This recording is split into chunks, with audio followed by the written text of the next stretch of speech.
Every man has been there. She's crying, you don't know why, and suddenly you feel like you're diffusing a bomb with no training manual.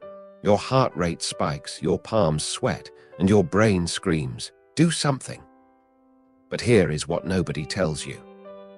Most of the time, the right move is to do absolutely nothing. If you are tired of acting as an emotional firefighter, let me explain how to handle emotional situations without losing your sanity, your self-respect, or your relationship. Her emotions are her own responsibility. Full stop. This is the foundation everything else builds on. Women experience a wide range of internal weather systems: joy, sadness, anger, frustration. You are not the weatherman. You didn't cause the storm, and you aren't responsible for making it sunny again. She is an adult with a functional emotional regulation system. Let her use it. However, men often feel pressured to fix her emotions immediately. We are problem solvers by nature. We see tears and think, malfunction that needs repair.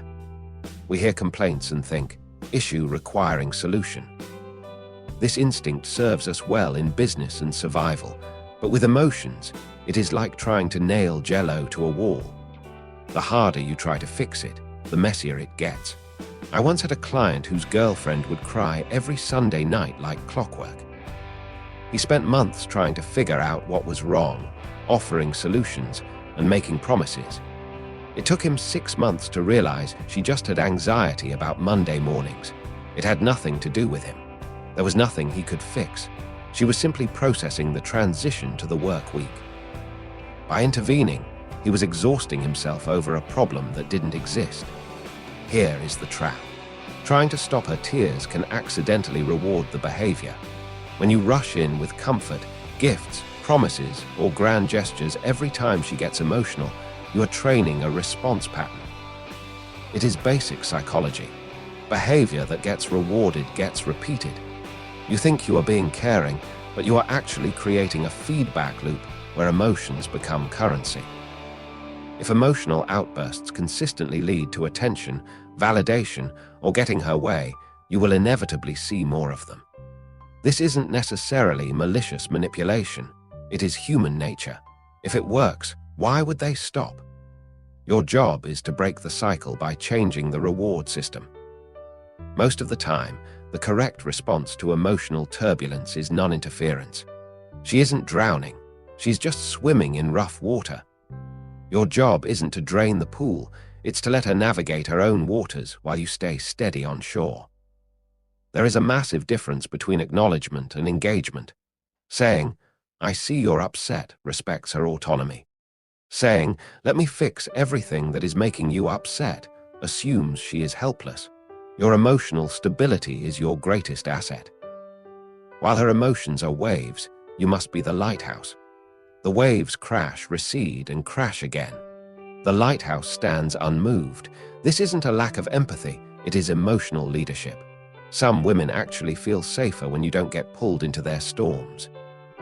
When you stay calm while they are chaotic, it demonstrates strength and reliability. So, use what I call dad sense before getting involved. Would a good father rush to fix every tear his child shed? No, he would assess the situation first. Before acting, run a mental checklist. Is there an actual problem or just an emotional reaction? If there is a problem, did you cause it? If not, don't intervene. If she is upset because her friend got engaged and she didn't, not your circus, not your monkeys.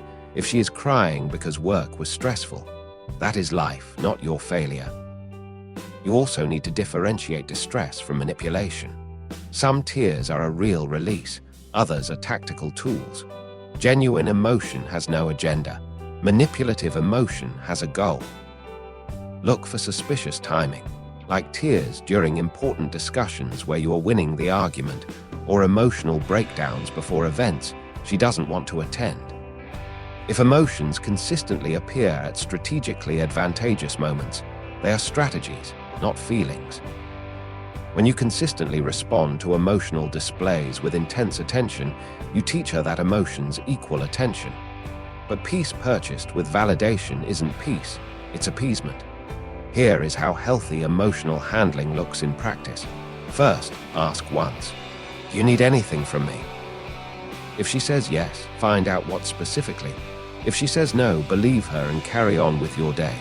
Use neutral phrases like, "I see you're having a tough time," or "That sounds frustrating," or "I'm here if you need me."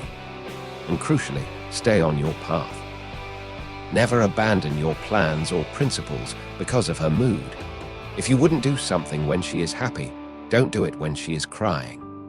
The confidence that comes from emotional boundaries is incredibly attractive. When you don't crumble at tears, panic at anger, or scramble at sadness, you demonstrate high-value masculine traits. Some women will test your boundaries. They will escalate the drama to see if you will crack. Do not fail this test. Stay steady. If maintaining your boundaries causes her to leave, let her leave. If staying stable costs you an unstable partner, that is a win. The message is simple, but not easy. You can be a loving partner without being an emotional janitor. This isn't about being cold or toxic. It is about caring intelligently. It is about supporting without saving, loving without losing yourself, and being a partner rather than a parent. The freedom on the other side of these boundaries is incredible. No more walking on eggshells. No more emotional hostage situations. Just